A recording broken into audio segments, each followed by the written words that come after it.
Okay, I decided to put the cauliflower. I'm using frozen cauliflower because I've noticed that lately the fresh cauliflower heads are really tiny and cost more than a bag of steamable, and it's also has a lot of waste. So I would rather pay the same or less for a bag of steamable than a head if I don't have any waste. I'm also going to show you in a video by itself how I make my mashed potatoes for Thanksgiving. This is a 5-pound bag of gold potatoes from Aldi. Some places call them Yukon gold potatoes. I've even seen them called yellow potatoes.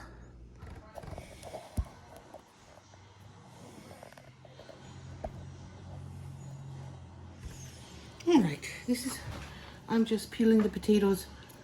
You can use a paring knife, or you can use a potato peeler, whatever you like.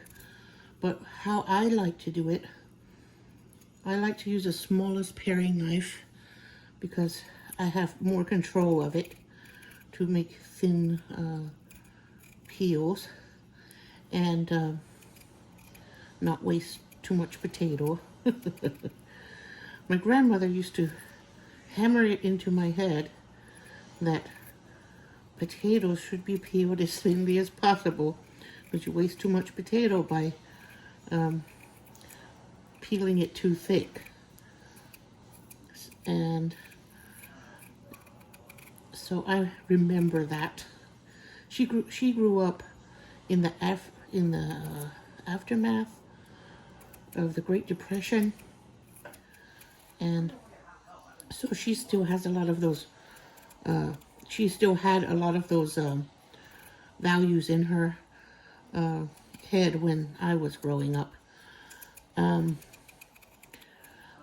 how I get through a bag of potatoes without getting too much of a cramp in my hand is to start with the small ones when I first start peeling, because then by the time my hand starts cramping, I'm ready to do the bigger ones, and it cramps my hand less because I don't have to make the smaller strokes around the potato. So when the more tired my hand gets, the bigger the potato gets, so it doesn't end up cramping my hand too much. And I like that process for myself. When we have holidays, we peel a lot of potatoes. A lot of people have a lot of potatoes, and I'm sure a lot of people end up with cramped hands from all that peeling. And there's a way to reduce it, at least. Of course, my hand still gets tired, but not like it does if I start with the big ones and end with the small ones.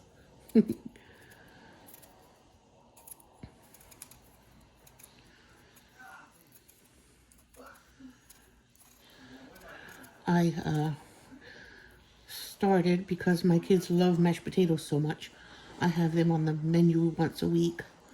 But for Thanksgiving, of course, they are a very important part of Thanksgiving too.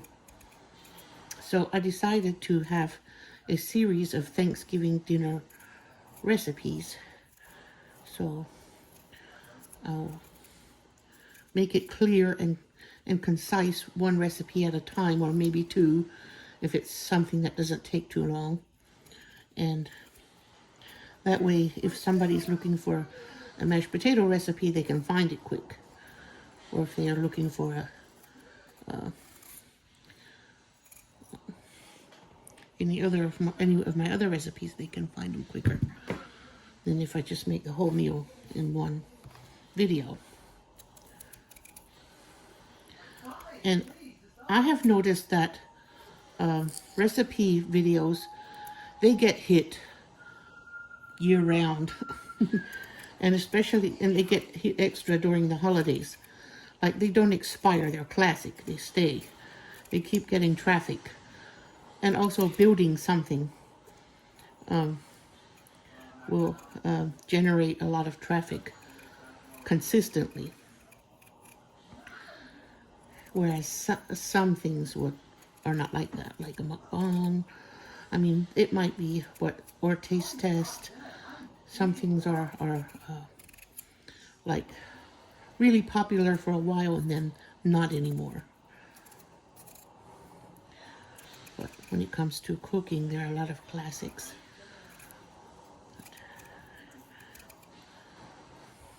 And also with building a piece of furniture or something. If you purchase it at a store where a lot of people shop, you'll want a tutorial.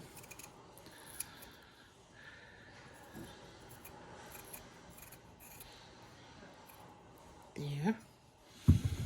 Getting closer to the end. Getting to bigger potatoes. And there is my 5 pounds of potatoes, all peeled and ready to cook. So I like this basket from Dollar Tree. I can use it to wash my vegetables because it has holes in it. Cute. If you're planning to make a cake on I don't know. All right. The cauliflower is already cooked, and that's enough water for the potatoes too.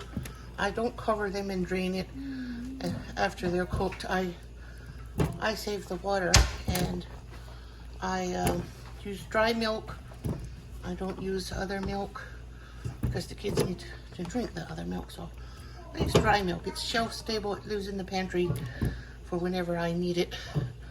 And when I'm going to add some bouillon cubes in there for flavor. I already put garlic powder and a little bit of sea salt. Now I'm going to put 4 cubes of bouillon. So this is the bouillon I'm using, Maggie, from the Arabic store. It's halal. And I'm using, there's 2 cubes per pack, so I'm going to use all 4 of them. All 4 cubes. Right, so the bouillon cubes are in there. And the cauliflower will continue getting soft while the potatoes cook. And that is enough water, shockingly.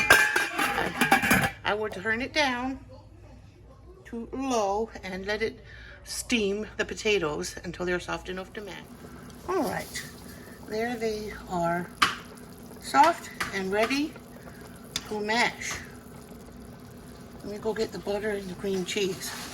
Okay, I am adding a stick of butter and like a half block of cream cheese. And I'm going to mash them and add powdered milk too. Okay.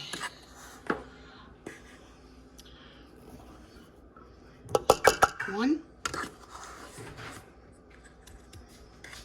2 cups of dry milk.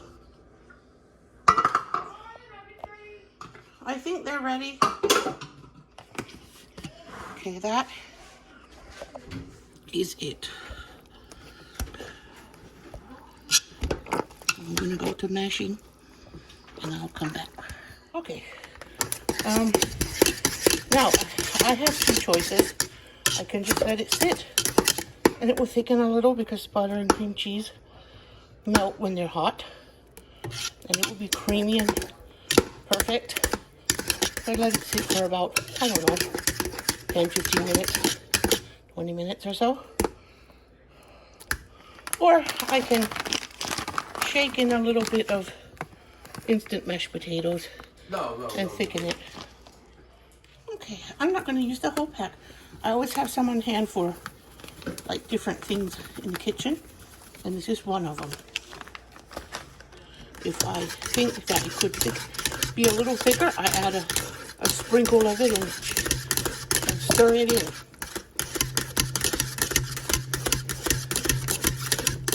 Mostly, I want to keep the potato water. I use about a quart. I usually measure. Today I didn't really measure, but there. Does it look a little bit thicker? Yeah. Yeah, and that's perfect now. Give me the cupcake liner. Just a little shake. 2 hours later, this is what the pot looks like. My kids love my mashed potatoes.